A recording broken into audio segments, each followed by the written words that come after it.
ವಿಶೇಷ ಕಾರ್ಯಕ್ರಮಕ್ಕೆ ಮತ್ತೊಮ್ಮೆ ತಮಗೆಲ್ಲ ಸ್ವಾಗತ. ಬಹುತೇಕ ನಾವು ಚರ್ಚೆಯ ಕೊನೆಯ ಹಂತವನ್ನು ತಲುಪಿದ್ದೀವಿ. ಬನ್ನಿ, ಕೊನೆಯದಾಗಿ ನಾನು ಒಪಿನಿಯನ್ ಮಾತ್ರ ತಗೊಳ್ತಾ ಇದ್ದೀನಿ. ಸುಷ್ಮಾ ಏನಂತ ಕೇಳೋಣ. ಸುಷ್ಮಾ, ಬಹುಶಃ ನನ್ನ ಧ್ವನಿ ಕಳಿಸ್ತಾ ಇದೆ ಅಂತ ನಾನು ಭಾವಿಸ್ತೀನಿ. ಕೊನೆಯದಾಗಿ ನಿಮ್ಮ ಒಪಿನಿಯನ್ ಏನು? JDS ಸರಿ ತಗೋ ಹೇಳ್ಕೊತೀನಿ. ಸುಷ್ಮಾ, ನನ್ನ ಧ್ವನಿ ಕೇಳ್ತಾ ಇದೆಯಾ?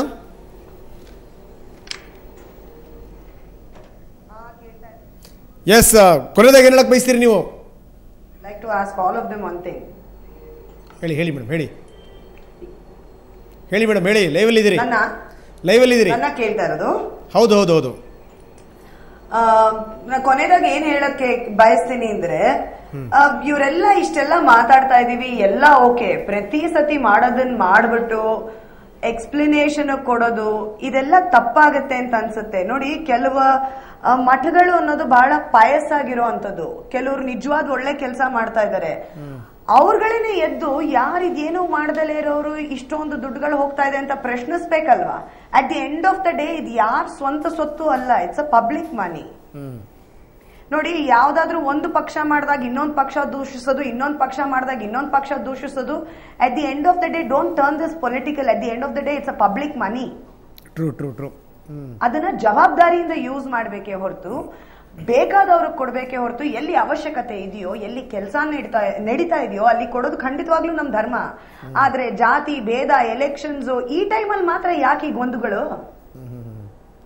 ಮಠ ಅನ್ನೋದು ಇವತ್ತು ನಮ್ಮ ಇಂಡಿಯನ್ ಕಲ್ಚರ್ನ ಹಿಡಿದಿರುವಂತ ವ್ಯಕ್ತಿತ್ವಗಳು ಕೆಲವು, ಎಲ್ಲವೂ ಅಂತ ಹೇಳ್ತಾ ಇಲ್ಲ.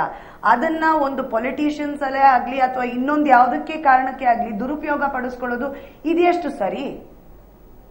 Okay. So don't pollute this whole system by giving money. ದುಡ್ಡು ಹಾಕೋದು ಹೆಂಗೆ ಅಂದ್ರೆ, ದುಡ್ಡು ಒಂದು ಮೀನಿಗೆ ಬಲೆ ಹಾಕಿ ಮೀನ್ ಹಿಡ್ದಂಗಿದು. ಆ ರೀತಿ ಯೂಸ್ ಮಾಡ್ಕೋಬೇಡಿ. ಯಾಕೆಂದ್ರೆ ಅದೊಂದು ಕೆಲವು ಮಠಗಳು ಇರೋದ್ರಿಂದ ನಮ್ಮ ಸಂಸ್ಕೃತಿಗಳು, ನಮ್ಮ ಕಲ್ಚರ್ಗಳು ಬುನಾದಿ ಊರಿವೆ. ನೀವೆಲ್ಲಾನು ಬರೀ ಈ ತರ ನಿಮ್ಮ ವೋಟ್ ಬ್ಯಾಂಕ್ಗಳಿಗೆ ಅಥವಾ ನಿಮ್ಮ ರಿಲಿಜನ್ ಇದಕ್ಕೆ ಯೂಸ್ ಮಾಡ್ಕೊಳ್ಳೋದಾಗೋಯ್ತು ಅಂದ್ರೆ ಬಹಳ ದೊಡ್ಡ ತಪ್ಪಾಗ್ಬಿಡುತ್ತೆ. ನಿಜ. ಇವಾಗ ಹಾಸ್ಪಿಟಲ್ಗಳು ಕಟ್ತೀವಿ ಅಂತೀರಾ, ಅದರಲ್ಲಿ ಫ್ರೀ ಸೀಟ್ಸ್ ಇರಲ್ಲ ಅಂತೀರಾ. So all this is complete non sense. ಒಳ್ಳೆ ಕೆಲಸ ಮಾಡ್ತಾ ಇರೋ ಮಠನ ಇನ್ನ ಪ್ರೋತ್ಸಾಹಿಸಿ, ಇನ್ನ ಜನಕ್ಕೆ ಒಳ್ಳೆ ಕೆಲಸ ಆಗುತ್ತೆ. ಆಗದಲ್ಲೇ ಇರೋರ್ಗೆ ಮಾರ್ಗದರ್ಶನ ಕೊಡಿ. ಸುಮ್ನೆ ನಿಮ್ಮ ಇದಕ್ಕೆ ಅಂತ ದುಡ್ಡು ಹಾಕಿ ಬಲೆ ಬೀಸಿ ವೋಟ್ ಹೇಳ್ಕೊಳ್ಳೋ ಅಂತ ಯಂತ್ರಗಳಾಗಬಾರ್ದು. These are the people who are saving the culture. So please be aware of it. As a common man I would like to ask, ಈ ಗವರ್ಮೆಂಟ್ ಮಾಡಿದಾಗ ಅವ್ರು ಮಾಡ್ತಾರೆ, ಇವ್ರು ಮಾಡ್ತಾರೆ, ವೈ? ಸುಷ್ಮಾ, ಅದಕ್ಕೆ ಅಂತ ಒಂದು ಮರ್ಯಾದೆ ಇಲ್ವಾ? Okay, fine sir. ಕೊನೆಯದ ತಾವು ಹೇಳಿದ್ರಿ, ಈಗ ಎಲ್ಲ ಧರ್ಮಗಳಿಗೂ ಎಲ್ಲ ಮತಗಳಿಗೂ ಸಮೇತ ಎಲ್ಲ ಸರ್ಕಾರಗಳು ಹೆಲ್ಪ್ ಮಾಡ್ತಾ ಬರ್ತಾ ಇವೆ. ಈಗ ಹಜ್ ಯಾತ್ರೆಗೆ ಕೊಡ್ಬೋದು, ಹಿಂದೂಗಳು ಮಾತ್ರ ಇದಕ್ಕೆ ಕೇಳಬಾರ್ದು ಅನ್ನೋದು ತಪ್ಪಾಗುತ್ತೆ. ಹಜ್ ಯಾತ್ರೆಗೂ ಕೊಡಲಿ ಅಥವಾ ಹಿಂದೂಗಳು ಮಠಗಳಿಗೂ ಸಮೇತ. ಈಗ ಇವ್ರು ಹೇಳಿದ ಸುಷ್ಮಾ ಬಿಜೆಪಿ ಪರವಾಗಿ ಮಾತಾಡಿದ್ರು, ಅಂದ್ರೆ ಬಿಜೆಪಿ ಹೇಳೋದು ಕರೆಕ್ಟ್ ಅಂತ. ಈಗ ಅವರು ಕಾಂಗ್ರೆಸ್ ಬಂದಿರೋದ್ರಿಂದ ಹೌದು, ಈಗ ಅನಿವಾರ್ಯವಾಗಿ ಕಾಂಗ್ರೆಸ್ ಪರವಾಗಿ ಮಾತಾಡ್ತಕ್ಕಂಥದ್ದು ಕಾಣ್ತಿದ್ದೀವಿ. ಈಗ ಅವರನ್ನ ಬಡವರು ಹೋಗಲಿ ಬಿಡಿ ಅಂತ ಹೇಳಿ, ನಾವು ಲೌಕಿಕದವರು ಸ್ವಾಮೀಜಿ. ಹೌದು, ಕರೆಕ್ಟ್. ನೀವು ಧಾರ್ಮಿಕದವರು, ನಾವು ಲೌಕಿಕದವರು. ಈಗ ಸ್ವಾಮಿಗಳಿಗೆ ಕೊಡೋದ್ರಿಂದ ಮಾಡಿದ್ರೆ ಅಕ್ಷಮ್ಯ ಅಷ್ಟೇ. ಹಂಗೆ ಕ್ಷಮ್ಯ ಅಂತ ಹೇಳ್ಬಿಟ್ಟು ನೀವು ಹೇಳ್ಬಿಡೋದು ಹಂಗೇನೆ. ಈಗ ಏನಂತಂದ್ರೆ, ಹಿಂದೆ ಒಂದು ಪದ್ಧತಿ ಇತ್ತು. ಏನಂತಂದ್ರೆ, ಸ್ವಾಮಿಗಳು ಮಾತಾಡಿದ ಮೇಲೆ ಬೇರೆಯವ್ರು ಮಾತಾಡಬಾರ್ದು ಅಂತೇಳಿ. ಈಗ ಸ್ವಾಮಿಗಳು ಮಾಡೋದೇ ತಪ್ಪು, ಅಕ್ಷಮ್ಯ ಅನ್ನೋ ಮಟ್ಟಕ್ಕೆ ಬಂದಿದೆ. ಆದರೆ ಒಂದು ಮಾತು ಹೇಳ್ತೀನಿ ಇಷ್ಟ, ಏನಂತಂದರೆ ಸ್ವಾಮಿಗಳಲ್ಲಿ ಕೆಲವರು ಕೇಳಲೇಬೇಕಾದಂಥ ಅನಿವಾರ್ಯ. ಮಠಗಳೇ ಬಿದ್ದೋಗ್ತಕ್ಕಂಥ ಪರಿಸ್ಥಿತಿ ಇದೆ. ಒಂದು ಮಠಾಧೀಶರೇ ಆಗ್ಬಿಟ್ಟು ಆ ಮಠನ ಉಳಿಸ್ಕೊಳ್ಳಿಲ್ಲ ಅಂತಂದಾಗ ಭಕ್ತರ ಹತ್ರ ದೇಣಿಗೆ ಮಾಡೋ ಪರಿಸ್ಥಿತಿ ಇಲ್ಲ. ಹಾಗಿರುವಾಗ ಒಂದು ಸಮಾಜದಲ್ಲಿ ಸರ್ಕಾರ ಬಜೆಟಲ್ಲಿ ಕೊಡ್ತಾ ಇದೆ ಅನ್ನುವಾಗ ನಮ್ಮಂಥ ಮಠದಲ್ಲಿ ಬಿದ್ದೋಗ್ತಾ ಇರುವಂಥದ್ದಾಗಲಿ ಅಥವಾ ಇನ್ನೊಂದು ಅನಿವಾರ್ಯ ನಮ್ಗೆ ಬೇಕಾಗಿದೆ ಅನ್ನುವಂಥದ್ದು ಮಠಾಧೀಶರು ಹೋಗಿ, ಸ್ವಾಮಿಗಳ ಹೋಗಿ ಮುಖ್ಯಮಂತ್ರಿ ಹತ್ರ ಕೇಳೋದು ತಪ್ಪಲ್ಲ. ಯಾಕೆಂದರೆ ರಾಜನ ಹತ್ರನೇ ಕೇಳಬೇಕು, ಬಿಟ್ಟರೆ ಇನ್ಯಾರನ್ನು ಕೇಳೋಕ್ಕಾಗತ್ತೆ? ಅಲ್ಲೂ ಬರಬೇಡ್ರಿ, ಮಠದಲ್ಲೇ ಕೂತ್ಕೊಂಡಿರಿ ಅಂತಂದರೆ ಹೊಟ್ಟೆಗೆ ಇಟ್ಟಿಲ್ಲದೆ ಸಾಯೋ ಪರಿಸ್ಥಿತಿನಲ್ಲಿ ಇದ್ದಾಗ ಅವರು ಒಬ್ಬರು ಸ್ವಾಮಿಗಳಾದರೂ ಮನುಷ್ಯರೇ ಅನ್ನೋದನ್ನು ತಿಳ್ಕೊಳ್ಬೇಕು. ಒಂದು ಆಮೇಲೆ ಈಗ ಆದಿಚುಂಚನಗಿರಿಗೆ ಅಥವಾ ಇನ್ನೊಂದು ಕೊಟ್ಟರು ಸಮೇತ ಹೊರಟ್ಟಿಯವರು ಹೇಳಿದಾಗೆ ಆದಿಚುಂಚನಗಿರಿಯರಿಗೆ ಬಂದಿದ್ದು ಎಲ್ಲೋ ಹಳ್ಳಿಗಳಲ್ಲಿ ಯಾವುದೋ ಒಂದು ಶಾಲಾ ಕಾಲೇಜುಗಳಿಗೆ ಅದು ವಿನಿಯೋಗ ಆಗೇ ಆಗುತ್ತೆ. ಆದಿಚುಂಚನಗಿರಿಯವರು ಇಷ್ಟು ವರ್ಷ 40 ವರ್ಷ ಅವರು ಸೇವೆಯನ್ನು ಸಲ್ಲಿಸಿದ್ರು, ಈಗ ಬಿಟ್ಟೋದ್ರ ಸಮೇತ ಯಾರಿಗೇನು ಅವರೇನು ತಗೊಂಡೋಗ್ಲಿಲ್ಲ. ಹಾಗಾಗಿ ಸಮಾಜಕ್ಕೆ ಮುಟ್ಟೋದ್ರಿಂದ ಅಂಥದ್ದು ಕೊಟ್ಟಿದ್ರೆ ತಪ್ಪಾಗೋದಿಲ್ಲ. ಸರ್ಕಾರ ಮಾಡದೇ ಇರೋದನ್ನ ಮಠಗಳು ಮಾಡ್ತಾ ಇವೆ. ಎಲ್ಲಿ ಮಾಡಲಿಲ್ಲ ಅಲ್ಲಿ ಕೊಡೋದನ್ನ ನಿಲ್ಲಿಸಬೇಕು, ಪ್ರತಿ ವರ್ಷ ಕೊಡೋದನ್ನ ನಿಲ್ಲಿಸಬೇಕು. ಓಕೆ ಸರ್, ಇವತ್ತು ಧರ್ಮ ಇವತ್ತು ಧರ್ಮ ಒಂದು ಅಂತಾರಾಷ್ಟ್ರೀಯವಾಗಿ, ಇವತ್ತು ಬರಾಕ್ ಒಬಾಮಾ ಕೂಡ ತಾನು ಪ್ರಮಾಣ ವಚನ ತಗೊಳ್ಬೇಕಾದ್ರೆ ಕೈಯಲ್ಲಿ ಬೈಬಲ್ ಹಿಡ್ಕೊಂಡೇ ತಗೊಳ್ತಾನೆ. ಐರ್ಲೆಂಡಲ್ಲಿ ಇವತ್ತು ಈ ನಮ್ಮ ಅಬಾರ್ಷನ್ ಲಾಗಳನ್ನು ಚರ್ಚ್ ನಿಯಂತ್ರಣನೇ ಮಾಡಿದೆ.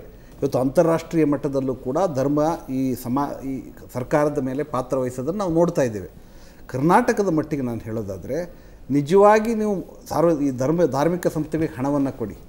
ಯಾವುದೇ ಸಂಸ್ಥೆಗೆ ಹಣವನ್ನು ಕೊಡಬೇಕಾದ್ರೆ ಒಂದು ಉದ್ದೇಶ ಶುದ್ಧಿಯಿಂದ ಕೊಡಿ. ಇವತ್ತು ಇವರು ಆದಿಚುಂಚನಗಿರಿ ಮಠದವರು ರಾಮನಗರದಲ್ಲಿ ಒಂದು ಅಂಧರ ಶಾಲೆಯನ್ನು ನಡೆಸ್ತಾರೆ. ನಿಜವಾಗಿ ಅದು ನೋಡಿದ್ರೆ ಕಣ್ಣೀರು ಬರ್ತದೆ.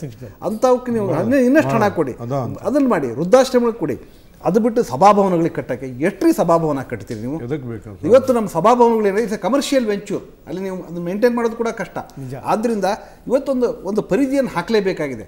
ಇವತ್ತು ಯಾವುದೇ ಮಠಮಾನ್ಯಗಳಿಗೆ ಹಣ ಕೊಟ್ಟರು ಕೂಡ ವಿದ್ಯಾಸಂಸ್ಥೆಗಳಿಗೆ ಅಥವಾ ಹಾಸ್ಟೆಲ್ ನಡೆಸೋದಕ್ಕೆ ಅಂಥ ಉದ್ದೇಶಕ್ಕೆ ಕೊಡಬೇಕೆ ಹೊರತು, ಯಾಕಂದರೆ ಆಲ್ರೆಡಿ ಕೊಡ್ತಾ ಇದೀವಿ ಅವ್ರ ಇನ್ಸ್ಟಿಟ್ಯೂಷನ್ಗೆ ಗ್ರಾಂಟಿನೇಟ್ ಬರ್ತಾ ಇದೆ. ಆದರೆ ಒಂದು ರಾಜಕೀಯ ಉದ್ದೇಶ ಇಟ್ಕೊಂಡು ಇವರಿಗೆ ದುಡ್ಡು ಕೊಟ್ಟ ತಕ್ಷಣ ಓಟ್ ಬರ್ತದೆ ಎಂಬ ಕಲ್ಪನೆ ಇಲ್ಲ. ಯಾಕಂದ್ರೆ ಎಲ್ಲ ಮಠಗಳು ಎಕ್ಸ್ಪೋಸ್ ಆಗ್ಬಿಡ್ತವೆ. ಅದರಿಂದ ಮಠವನ್ನ ರಾಜಕೀಯಕ್ಕೆ ಎಳಿತಕ್ಕಂಥ ಕೆಟ್ಟ ಕೆಲಸ ಮಾಡಿದ್ದಾರೆ, ಅದು ನಿಲ್ಲಬೇಕು. ಈಗ ಸ್ವಾಮೀಜಿ ಅವರು ಹೇಳಿದ ನಂತರ ನನ್ನ ತಲೆ ಒಂದು ಬರಹದೈತಿ. ಈಗ ಜೇಕಿನ್ ಕೊಪ್ಪದ ಸ್ವಾಮಿಗಳಂತ ರೋಣದಾಗ ಅಂಧರ ಶಾಲೆಗಳು 2 ನಡೆಸ್ತಾರೆ. ಬಡ ಮಕ್ಕಳಿಗೆಲ್ಲ ಏನು ಬೇಕು ಅವ್ರಿಗೇನಿಲ್ಲ.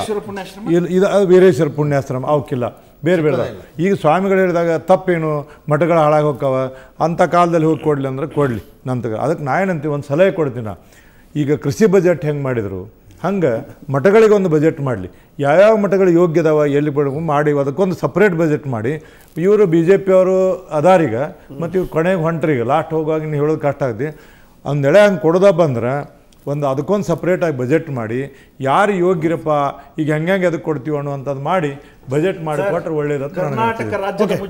ಕರ್ನಾಟಕ ರಾಜ್ಯದ ಮುಜರಾಯಿ ಇಲಾಖೆಯಲ್ಲಿ 24,000 ದೇವಸ್ಥಾನಗಳಿದೆ. ಅಲ್ಲಿ ಜನ ಹೋಗ್ತಾ ಇದ್ದಾರೆ. ಅಲ್ಲಿ ದೀಪ ಹಚ್ಚಲಿಕ್ಕೆ ಅರ್ಚಕರ ಜೀವನ ಪರಿಸ್ಥಿತಿ ಎಷ್ಟು ಚಿಂತಾಜನಕವಾಗಿದೆ ಅಂದರೆ, ಸರ್ಕಾರದ ದೇವಸ್ಥಾನಗಳು ಅಂಥವಕ್ಕೆ ನೆರವನ್ನು ಕೊಡಿಯಪ್ಪ ಅಂತಂದರೆ ಬಿಟ್ಟು ಇದ್ದವರಿಗೆ ಯಾಕೆ ಕೊಡ್ತೀರಿ ಎಂಬ ಪ್ರಶ್ನೆಗೆ ಉತ್ತರ ಹೇಳಬೇಕು. ಅದರಿಂದ ಬಡವರಿಗೆ, ಅರ್ಚಕರಿಗೆ, ನಿಜವಾದ ಅರ್ಹರಿಗೆ ಕೊಟ್ಟರೆ ಯಾರೂ ಕೇಳೋದಿಲ್ಲ, ಅನರ್ಹರಿಗೆ ಕೊಡೋದು ತಪ್ಪು ಅಂತ. ಎಸ್ ಸರ್, ಬಸವರಾಜ ಹೊರಟ್ಟಿ ಅವರೇ, ದಿವಾಕರ್ ಅವರ ವಿಶ್ವ ಸಂತೋಷ ಭಾರತಿ ಅವರು ಇಲ್ಲಿ ತನಕ ಸಾಕಷ್ಟು ಮಾತಾಡಿದ್ರೆ ತಮ್ಮವ್ರಿಗೂ ಕೂಡ ಧನ್ಯವಾದ. ಅದೇ ರೀತಿ ಸುಷ್ಮಾ ವೀರ್ ಇಲ್ಲಿ ತನಕ ಮಾತಾಡಿದ್ರು, ತಮಗೂ ಕೂಡ ಧನ್ಯವಾದ Sushma, thank you very much. So ಇಲ್ಲಿ ತನಕ ಮಠಗಳಿಗೆ ಹಣ ಕೊಡೋದು ಎಷ್ಟು ಮಟ್ಟಿಗೆ ಸರಿ ಅನ್ನೋದ್ರ ಬಗ್ಗೆ ನಾವು ಚರ್ಚೆ ಮಾಡಿದ್ವಿ. ಆದರೆ ಒಂದು ಮಾತ್ರ ನಿಜ, ನಿಜಕ್ಕೂ ಯಾರಿಗೆ ಅವಶ್ಯಕತೆ ಇದೆ ಅವರಿಗೆ ಕೊಡಿ. ಯಾರು ಜೋಳಿಗೆ ತುಂಬಿದೆಯೋ ತಿರ್ಗಾ ಜೋಳಿಗೆ ಸುರಿದ್ರೆ ನಿಮ್ಮನ್ನು ಯಾರೂ ಕೂಡ ಒಪ್ಪಲ್ಲ. ಎಲ್ಲೋ ಅವ್ರ ಕಡೆಗೆ ಸಂತೋಷಿಯವರು ಮಾತು ಹೇಳಿದ್ರು, ನೀವು ಮಹಾಭಾರತದ ಪರಿಕಲ್ಪನೆಯಲ್ಲೇ ನೀವು ಕೊಟ್ಟವರಿಗೆ ಕೊಡ್ತಾ ಹೋದರೂ ಕೂಡ ಅವ್ರ ಹಿಂಬಾಲಕರು ನಿಮ್ಗೆ ಓಟ್ ಹಾಕ್ತಾರೆ ಅನ್ನುವಂಥದ್ದು ಅದು ಬಹಳ ದೂರದ ಮಾತದು. ಆದರೆ ಒಂದು ಮಾತ್ರ ನಿಜ, ಎಷ್ಟೋ ಅಂಧ ಶಾಲೆಗಳು ನಡೆಸೋರಿದ್ದಾರೆ, ಎಷ್ಟೋ ಕಾಲೇಜುಗಳು ನಡೆಸೋರಿದ್ದಾರೆ, ದಿನನಿತ್ಯ ಅನ್ನ ಸಂತರ್ಪಣೆಯನ್ನು ಮಾಡೋರಿದ್ದಾರೆ. ಅಂಥ ಮಠಗಳಿಗೆ ಕೊಟ್ಟರೆ ಯಾರ್ದು ಅಬ್ಜೆಕ್ಷನ್ ಇಲ್ಲ. ಆದರೆ ನೀವು ಓಟ್ ಸಿಗಬೇಕು ಅಂತ ಸಿಕ್ಕ ಮಠಗಳಿಗೆ ಕೊಟ್ಟರೆ ಅದು ಸರಿಯಲ್ಲ.